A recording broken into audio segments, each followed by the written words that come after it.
Welcome to episode 6 of the Bagels and Breadsticks podcast. I'm Richard. I am Logan.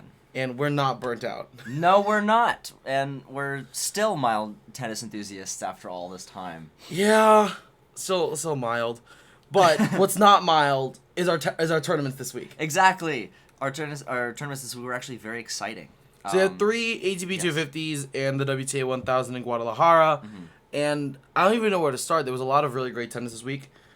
If you want to start off, you pick the first tournament today. Let's go Antwerp first. All right. Antwerp was super fun because we had a lot of great matches, especially from Dominic Thiem, who made it to the semifinals. That was incredible. He ended up losing to Seb Korda in a best of 3.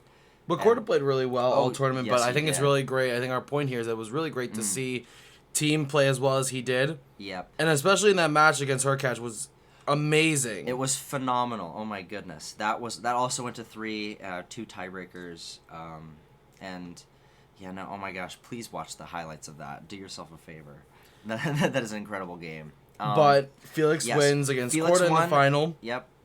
And he's been playing really well recently. I really think I think he's really close to clinching that that spot in the finals, and I think he deserves it. Yeah. Especially the way he's been playing recently, I think there's no question that he'll probably make it. But yeah.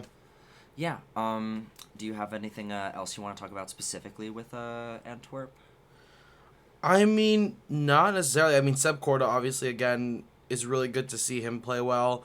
I've had a lot of high hopes for him recently, and because I do think he is really that good, and I always like seeing him do well because, I don't know, I feel like I kind of expect it in a way, because he is that good, and it's good to see him play well, because, you know that he's maximizing his potential to that extent. Yeah, no, 100%. I do love to, see him putting himself out there and performing and especially at such a high level, because he is young and he does have a lot of time, but the earlier that he gets this really good experience against really big guys like Dominic Thiem and Felix, it's just really, really great experience for him and only can improve him and his potential. And especially Felix has been gaining some momentum, like you were saying, and he's had a pretty successful last couple of weeks. So Korda coming in and taking 3 games off of him in the first set and 4 games off of him in the second set. I mean, he did not go down without a fight. And but I think a big thing to note is also that this is his second final in a row. Last week losing in Gijon to Rublev. Yes. I think it's promising. It's really promising. I think that he'll make the... Is he eligible for the next gen finals? Let's I sure hope he is. Yeah.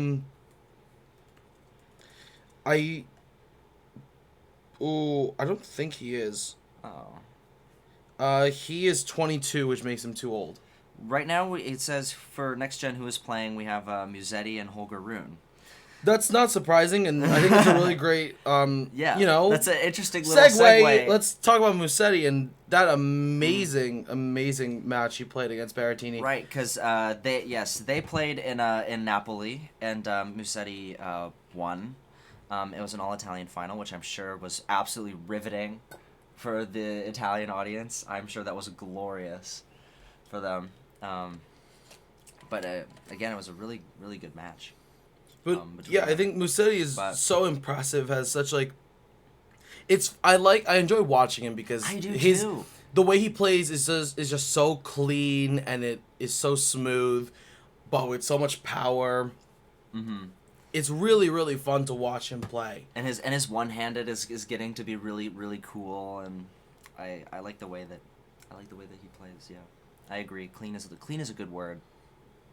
But they went through a tiebreaker on the first set. On the second set, Musetti actually beat him 6-2. So I think he certainly had control of things for the second set. That whole tournament didn't see a whole incredible amount of action elsewhere, I don't think. But it's still... It's kind of like, for lack of a better term, kind of bog standard, what you expected. Mm-hmm. It was good to see Mackie McDonald play well. Yeah. Not surprising with the other faces that made it to the quarterfinals with Kekmanovic and Musetti and McDonald's, Berrettini, Paulo Carreño Busta. Just some very solid players that have been playing really well recently, especially Kekmanovic, which I think I'm personally really impressed with that win over Carreño Busta. And those semifinals were super solid. Great to see Mackie, obviously. What happened? Because there's a seed missing there. Because I'm just looking at Mackey's road and it's just, yeah, his win against Bautista Agut 4-4 in the round of 16. Mm-hmm. That's what it was. Again, impressive. I mean, every week there's gonna be some sort of upset. It always happens. Like, I think that's the beauty of the sport is that at least once in every tournament, I feel like Yeah. you'll never have a tournament where all of the seeds win as they're supposed to. It's not gonna happen. Right. Like, it's very rare when you get to semifinals and it's where it's seeds 1, 2, 3, and 4. Like, that's not gonna happen. Mm-hmm. I think that's what's so fun about watching the sports. 'Cause you never know what's gonna happen. Yeah, exactly. Like, I think most people coming into the final were probably expecting Berrettini to win, but sometimes things happen, and Musetti just played so well. Yeah, I'm really happy for him that he ended up winning that one. But what's also really great is to see Berrettini do well on this surface because he's usually really good at grass court, and Yes, he is. for the lack of a solid backhand, I mean, he uses slice so much, and I think you know that is part of it. Comes down to how well he uses his slice to set up his next shot, but it's most effective on grass, and his forehand as well, flat, strong, again, fits the grass really well. Right. But when you look at how he plays on other surfaces, there are faults, and I think it comes down to who can really expose those faults. Yeah, and lot of people Musetti did a really good job of taking advantage of that lack of a backhand. I was about to say a lot of people just really sort of find his weaker backhand. That's literally the main thing I think of when I think of. Because the thing is, when you look at his slice backhand, it's good at setting up shots, but at the same time, if you make it hard enough for him, and on a surface besides grass like clay, especially clay or hard court, it's not as effective, and it's a bit of an easier, slower shot for somebody like Musetti to take advantage of. Yeah, 100%. I think Yeah, I think that's. I don't think there's anything else really to say about Napoli. And moving to Stockholm. Yes, moving to Stockholm. Holger Rune. Also back to the Next Gen ATP Finals. Holger Rune beat Tsitsipas in the final, 4-4. Yep. In the semis, he beat Alex de Minaur, another very impressive name. Going back even further, in the quarterfinals, he beat Cam Norrie. He just wow. Just such a difficult draw, and Christian Garin in the second round, just very difficult draw for him, honestly. Thiago Monteiro in the first round. Yeah, and it's a very difficult. Like he had a very tough draw, and I think it's really impressive the way that he handled it. I mean, Logan's pointing at it. Yeah, I didn't want to talk about it. Yeah, let's talk about it. Yeah. Go ahead. Do you want to introduce it? Yeah. Yeah. I'm sorry. I was just really. I was just reminded of how Tiafoe lost to Rusevori. In the quarters. That's such a shame. Yeah, it's definitely something. Yeah, 6-1, 6-2 is quite the amount there. Especially seeing his success kind of as of late, it's kind of like, I don't know, that kind of makes that a little sour. But it's okay. That happens. Yeah, it's kind of difficult. But I mean, again, everybody has those like off days. Yeah. So it happens. But you know, it's difficult. And then Tsitsipas ended up being he would have played Tsitsipas in the semis, but it was instead and so there Rusevori. Yeah. Sorry, I really don't want to. But that was like a routine win though. 6-2, 6-2. Right. Yeah. No. I would have predicted that in some way. I apologize. I wish we could be more exciting, but like let's be honest. It's a pretty boring week. No. Okay, but moving on to the other semifinal match, and on a less analytical note, did you see the clip where Alex was at the net, and Holger Rune like dropped his racket like midpoint, and then he picked it up, and then he like won the point. Yep. I thought that was hilarious. I saw that on my feed the other day, and I was like, nah. Yeah, I was I like, don't know "Nuh-uh." how, but it just happened. He's so silly for that. I love that. Yeah, no. So that's a fun video highlight that happened. Yeah. Usually, it's funny because usually you'd expect like Bublik or somebody to like, or like Medvedev to generate those like fun Yeah. clips. But like, I don't know. I always kind of like watching their highlights specifically for that. I know I'm kind of deriving a little bit, but I think overall, just like a tournament of really great winners, and I think 3 people that all deserve to make their respective finals, as in Felix making the tour finals and Rune and Musetti making the next gen finals. I don't think we have anyone that's like confirmed to go to those finals, right? To the finals yet, but we do for the women. So Indeed, with that, we do. Yeah, all 8 have actually dropped. But no. But let's talk about the 1,000 first in Guadalajara. Yes. It was really a great week, but honestly, what I want to riff on for 5 quick seconds here is the way that in 1 week, the remaining 6 spots for the WTA Finals were confirmed. Yeah. And on the men's side, we're still waiting. We had 5 spots. It's like going into this week, we had 5 spots on the men, 2 spots on the women already, like tickets punched. And now we're 8 and 5, like in 1 week. But I think what it comes down to is the points. Because this is a 1,000. It's totally because the 1,000 has finished on the women's side, and men still have Paris. And if this week we had Paris, then it would have been something. It would have been a different story. I fully agree. Yeah. But with that said, let's dive into the results from this week. Which Swiatek had not participated in. Neither did Ons Jabeur, and I don't think Coco Gauff. No, she did. I'm sorry, she did. But yeah, no Swiatek. They're chilling. I don't think there was final. Yeah. They're just kind of waiting at this point. I don't know. That's totally fair on their part. Yeah. But we saw other people perform nonetheless very well. Barbara Krejcikova got upset in the very first round versus you know what? I know I can say this name, but I want you to do this first. You want me to? Yes. Say that last name, Logan. Kalinskaya. Yeah. Kalinskaya. Oh, doesn't matter. It was actually close. It was good. I know you worry about butchering names. Don't worry. But in straight sets, which is really interesting to me, coming off of the really successful few weeks that she just had, upsetting Swiatek, the 2 back-to-back titles, and then she comes here first round of a 1,000 that she knows has the potential of bumping her into a really good position to potentially make the finals. And she loses. And I was really surprised. Some other things that happened in that first round, not a lot of upsets.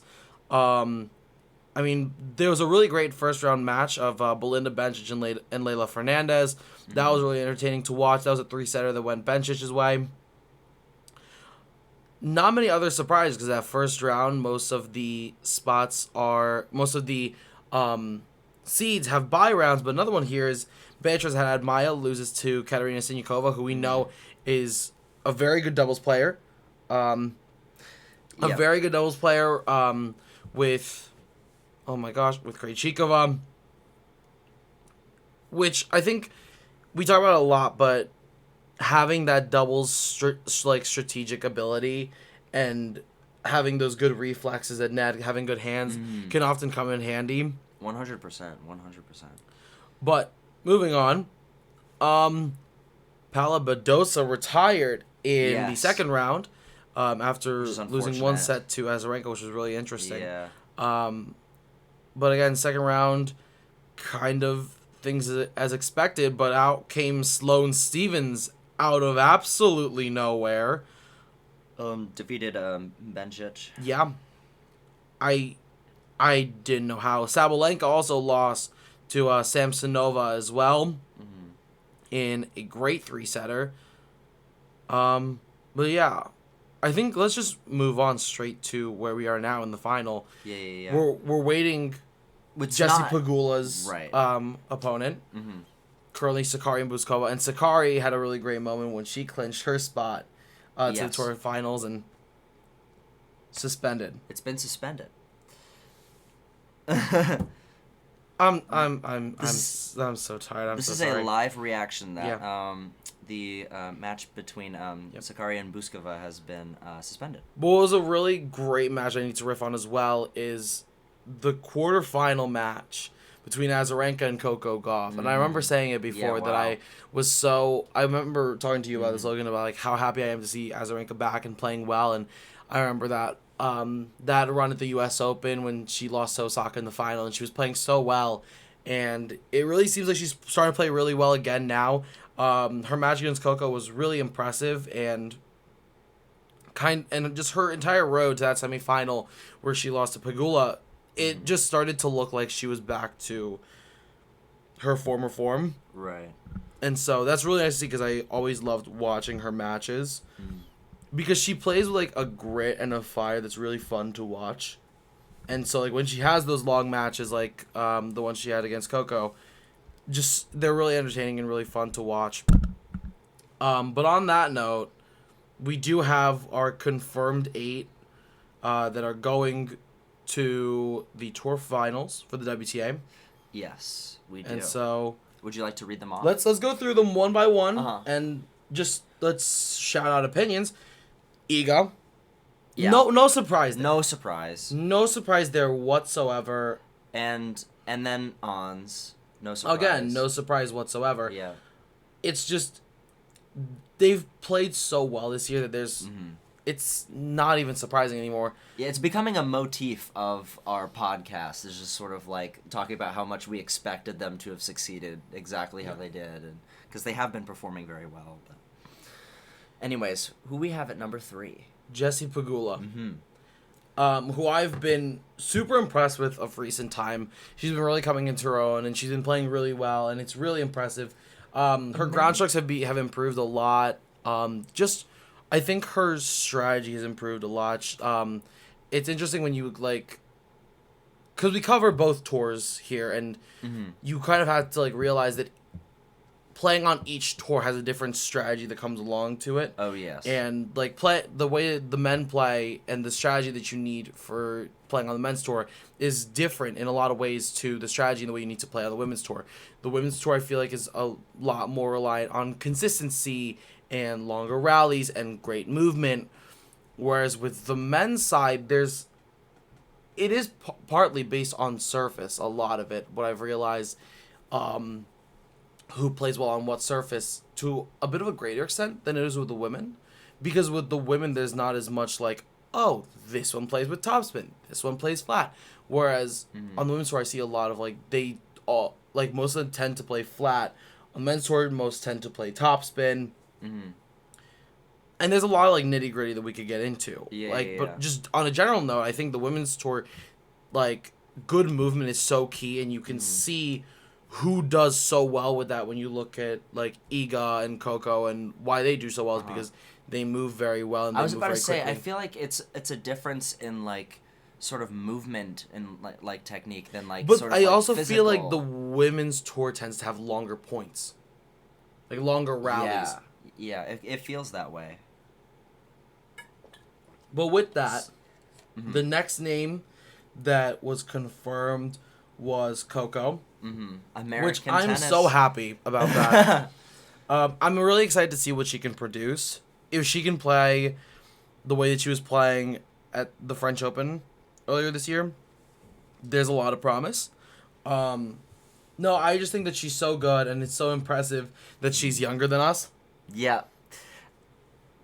Let that sink in for just a little bit. Every time I realize that, my face looks like I'm sucking on a lemon. Yeah.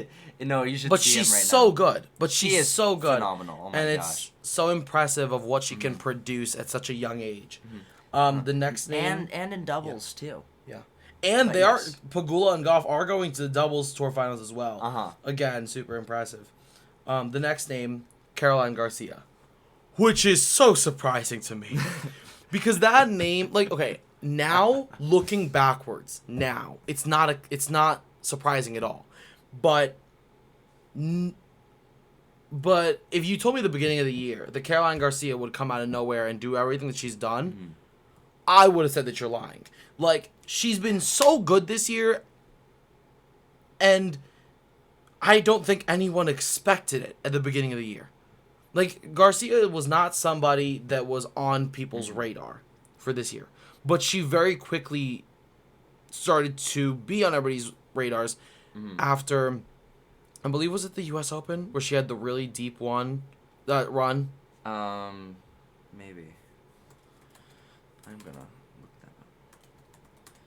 Yeah, she made the semifinal where she lost to Jabeur.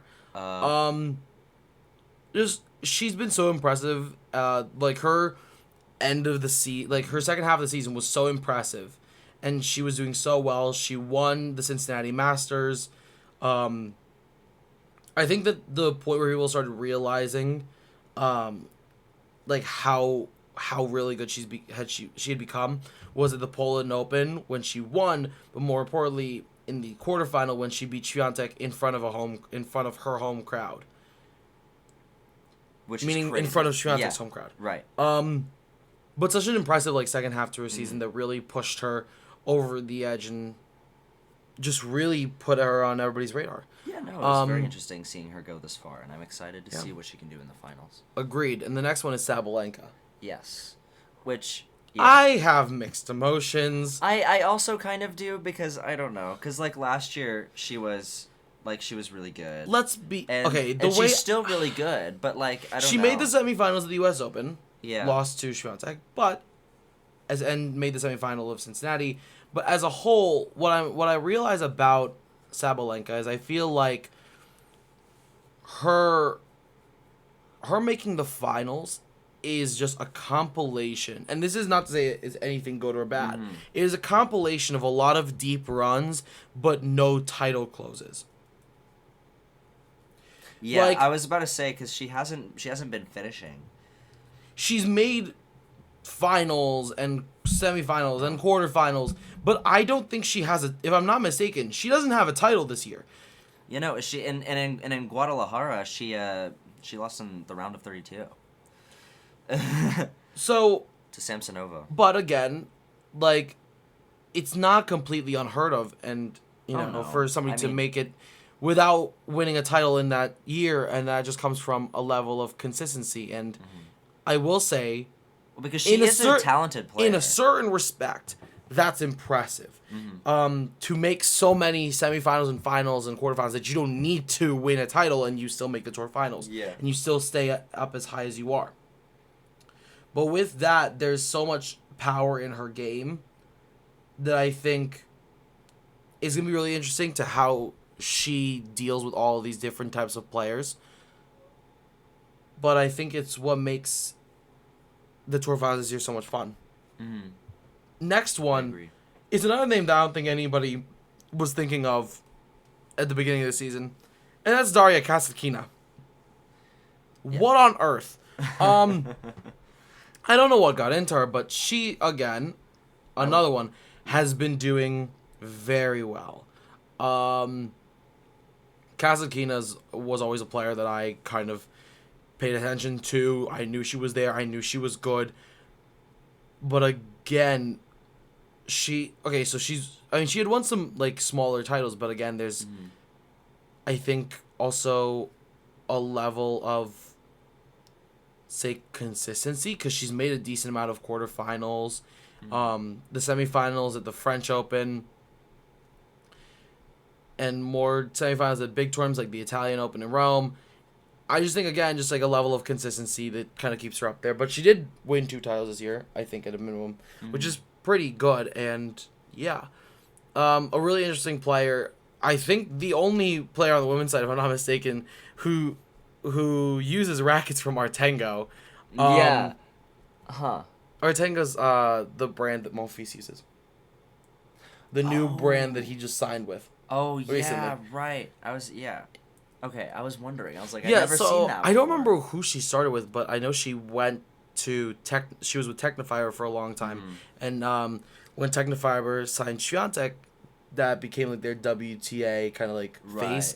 and so she went to Artango. And then the last one is Maria Sakkari.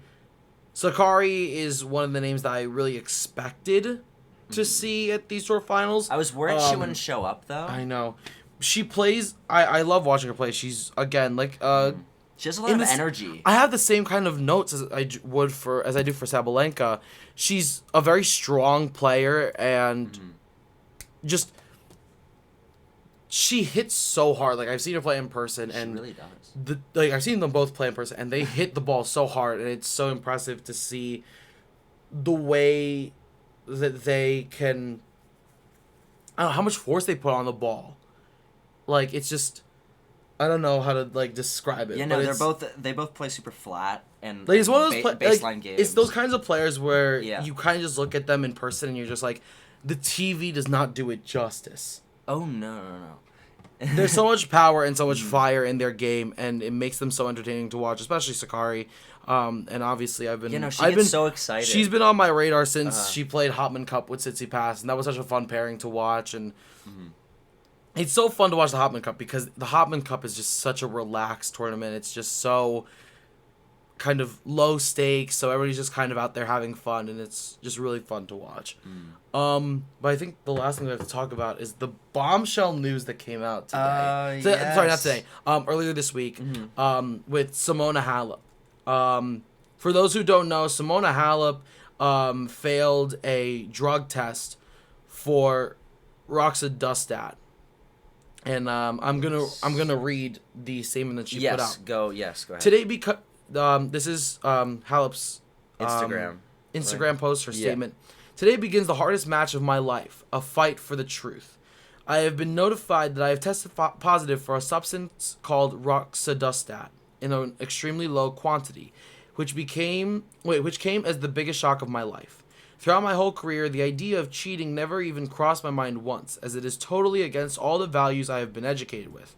Facing such an unfair situation, I feel completely confused and betrayed. I will fight until the end to prove that I never knowingly took any prohibited substance, and I have faith that sooner or later the truth will come out. It's not about the titles or the money. It's about honor and the love story I have developed with the game of tennis over the last 25 years. Simona. I mean, first reactions? I don't know. Shock? Yeah. What I noticed first and foremost, I think, just the level of... Yeah. I feel like there's been a larger outpouring of support for Halep than a lot of other like doping issues that have come out in the past, namely like the most recent one with Sharapova back in 2016. Seeing the difference in the fan reaction, I feel like there's a lot bigger of a like outpouring of support for her, whereas with Sharapova, there were so many people that were just saying like she should be banned, she should like her Grand Slam should be stripped, like all this stuff. Yeah. Whereas with Halep, I just feel like there's a lot of like we support you and like we believe you, we love you, like that kind of stuff.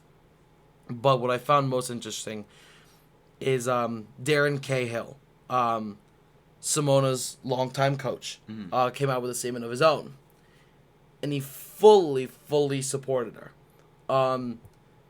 So a few snippets from his long Instagram post. Yeah, that is a long post. Even though I'm no longer with Simona, I'd like to speak clearly to the person I know and the athlete that I worked with for 6 years. Firstly and most importantly, there is no chance Simona knowingly or purposefully took any substance on the banned list. None. Zero. He talked about how she would always stress whenever she would get any prescription, the doctor double, triple checked that there was nothing within that medication that was a banned or prohibited substance. And he just talked a lot about how he just in all sense of the word defended Simona. And I don't know. I feel like I trust it. Darren Cahill is a big name in the sport and is a big kind of figure. And I don't know what he has to gain. If anything, in some convoluted way, if it came out that he was a part of it, it could ruin it could tarnish his reputation. Yeah. But I don't think like he's no longer connected to her. Right. Yeah. And he's And she had never failed a previous drug test, but it was now when she's with Moratoglu. So I think, honestly, I think he has nothing to really lose or gain on this. And well, no, he's just saying what he knows and Exactly. what he believes, you know, and he's reaching out and supporting her, which I think if I were him, I would do that. You know, I would. if you have something to say about it, and especially Yeah, from a position of his, I exactly. mean, he worked with her for so many years, and they saw so Right. much success together that I think it really is a reputable source. Right. Yeah. I 100% agree. Like 6 years is a long time. You know, a significant part of her development as a player. And Absolutely, as a person. and So I think you know. I mean, obviously there is the chance, and people like do change, but the fact that he has this experience with her and trusts her in this way and was vocalizing that, I think is very strong, and I don't know. I think it means a lot. yeah, So no, I absolutely yeah. agree with you. And this is also especially kind of ironic after her whole nose surgery thing, kind of with dropping out of the rest of the season. So I don't know. Just a lot's going on with Simona Halep currently. No, absolutely. I think this is a really good opportunity to kind of talk about the history of doping in Yeah. the sport and all this different stuff. And I think Right. And there's been a lot of different like various scandals kind of over the years. Some have claimed accidents, some are like different, right? And we're gonna take a minute and kind of run through some of these and talk about them a little bit. Do you wanna? yeah, I'm gonna start with Yeah. I think one of a few of the most prevalent ones. I think on the men's side, the first one that comes to mind when we talk about a big doping scandal is Petter Korda, who we all know his son Sebastian is currently on tour, Right. and the reason why I think this came to light a lot recently was with Sebi's recent success. There's been a lot of questioning of, first of all, the morals of his family and stuff like that, and then people Right. were saying because Petter is Sebi's coach, not only dad but coach. There were conspiracy theorists saying that people are concerned. that Petter was making Sebi take illegal substances himself, but.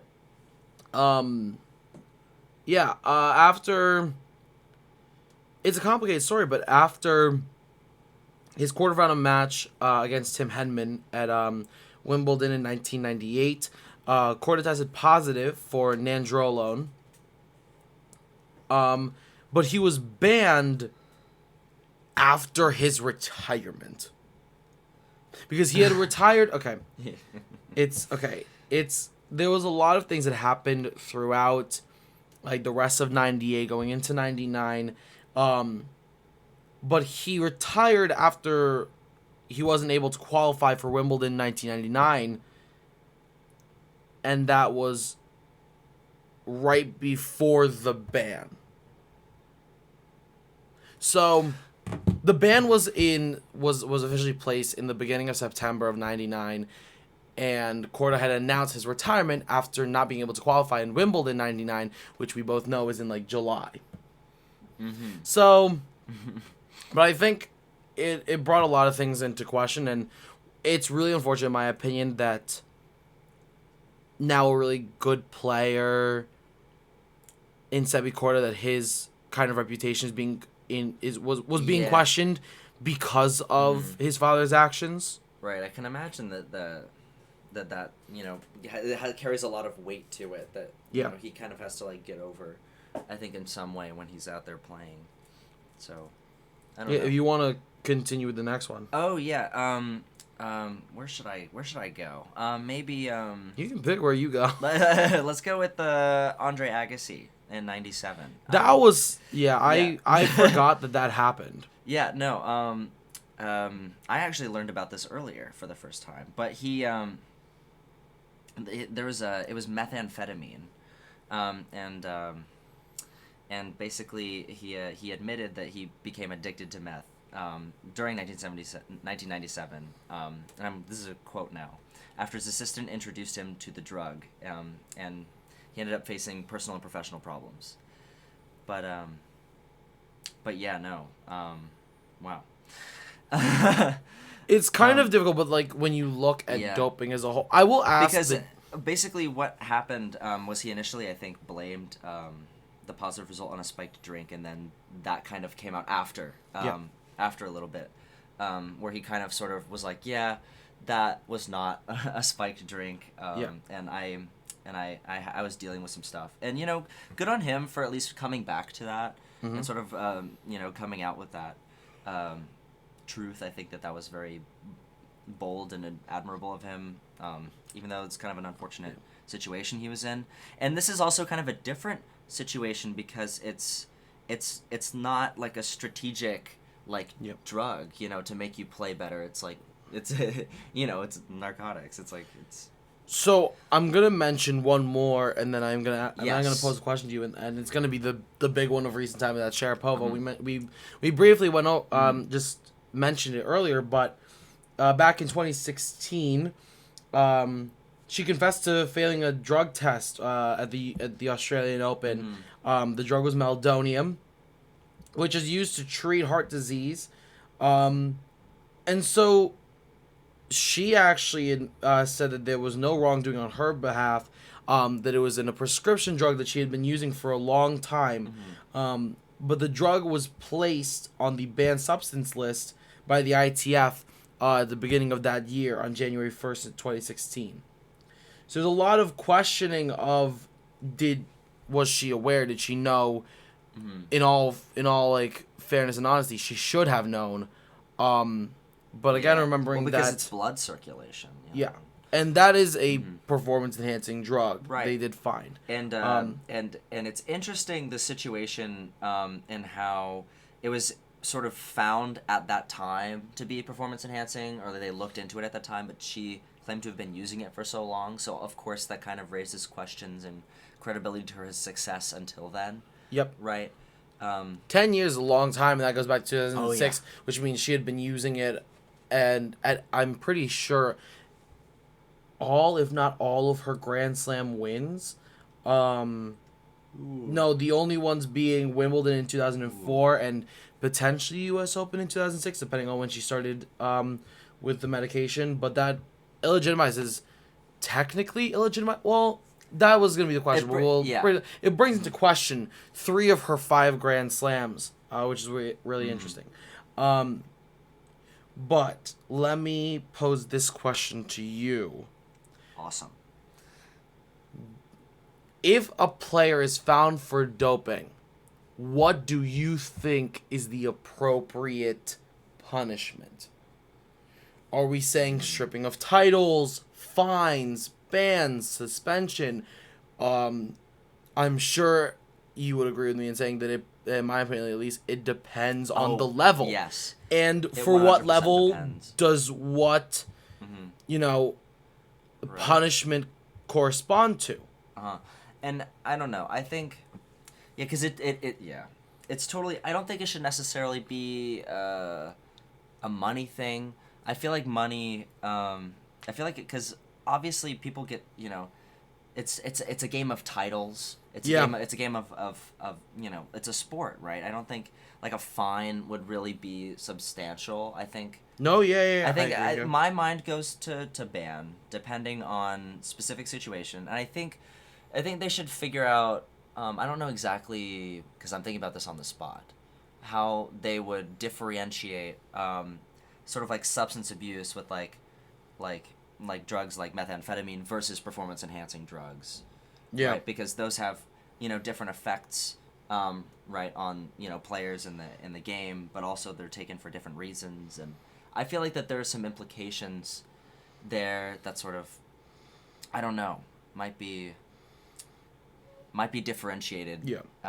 In that process, but I wish I can give a more definite answer, but it's really dependent, because a lot of these cases that I'm looking at in front of me right now, like were at least ruled out by like accidental. Like there's the whole cocaine kiss thing, with Richard Gasquet, where he said he like he was in Miami, right? And like this girl that he kissed must have done cocaine or something, right? I mean, because it's like you can prescribe any number of explanations for any number of small little things. So Yeah. it's hard. It's really hard to deal with this as a subject because you can't have this single uniform method, right? That's why you have like this Yeah. like board of people who like and like they build cases, right?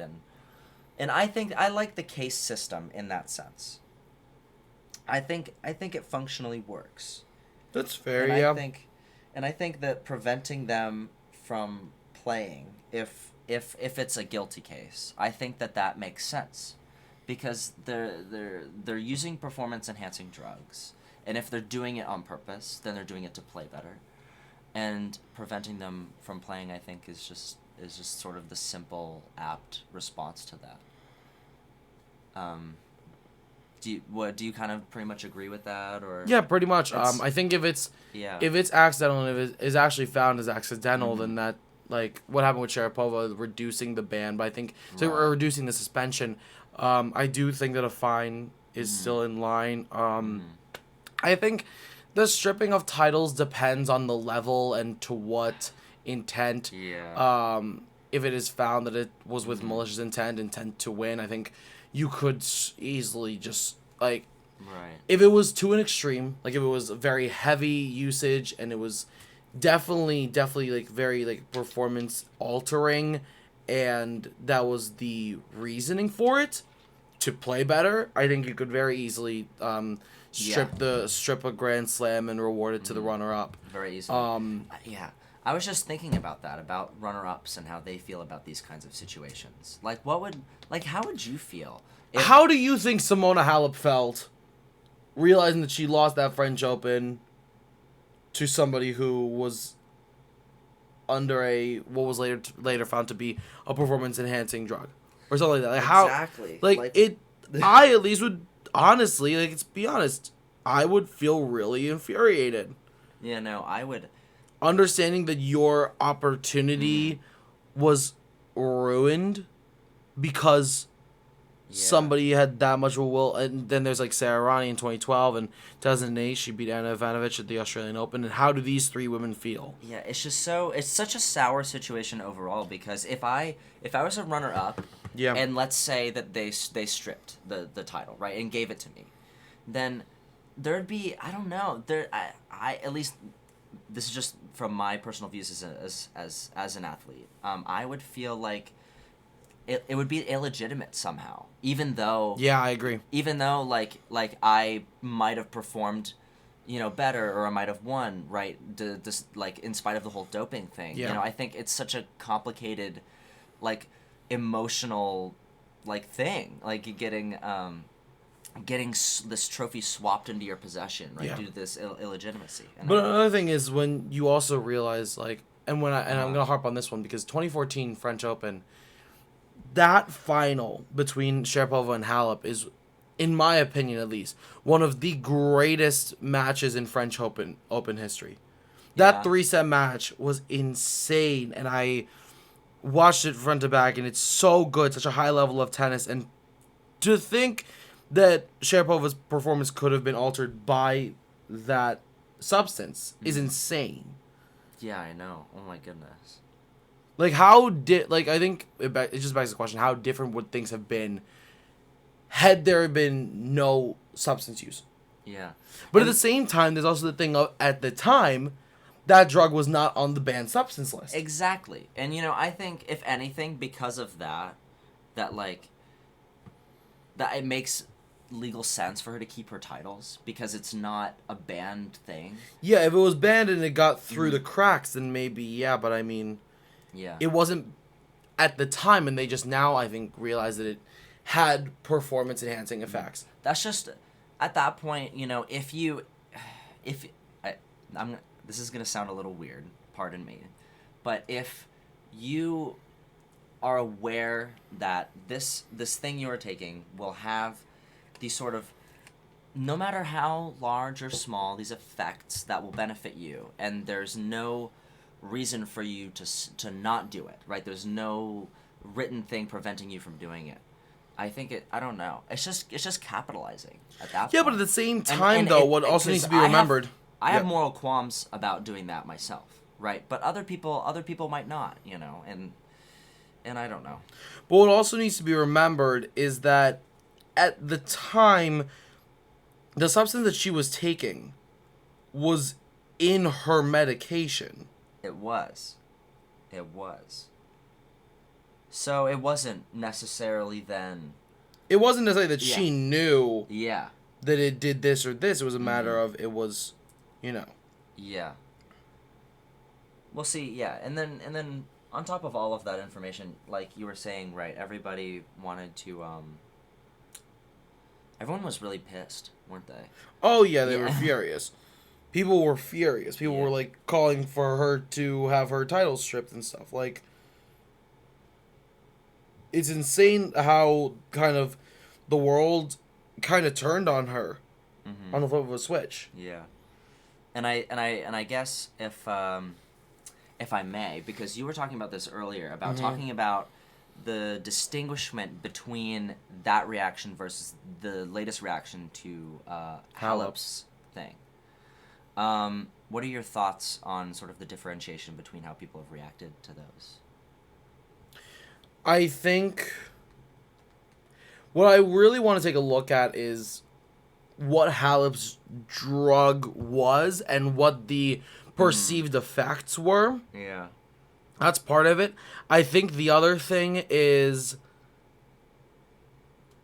I think what needs to be kept in mind is I also want to know how long Halep had been taking the substance. Because with Sharapova, she had been using it for 10 years. Right. And even when she did drug tests, the reason why it wasn't coming up and she didn't fail was because it wasn't a banned substance. Whereas with Halep, if I'm not mistaken, this substance has been in the banned substance list. I could be wrong, but I believe it was not. It was. And she could have failed previous drug tests, but she didn't. Exactly. Right. So this is like a recent thing. And yeah. And also, you have to consider any possible differences in, like, sort of how people perceive the player. Yeah, that's another because thing. I think that's Sharapova was always like a less popular part of because of her rivalry with Serena off court. Serena being so popular, and I don't know. There were certain things that I know that there was Sharapova. I feel like growing up, I could be wrong, but this is just how I felt, like how I perceived it growing up was like, you love her or you hate her. There wasn't no meh. It was like I knew people that loved Sharapova and I knew people that hated Sharapova, and there wasn't much in between. Yeah, no, that totally makes a lot of sense.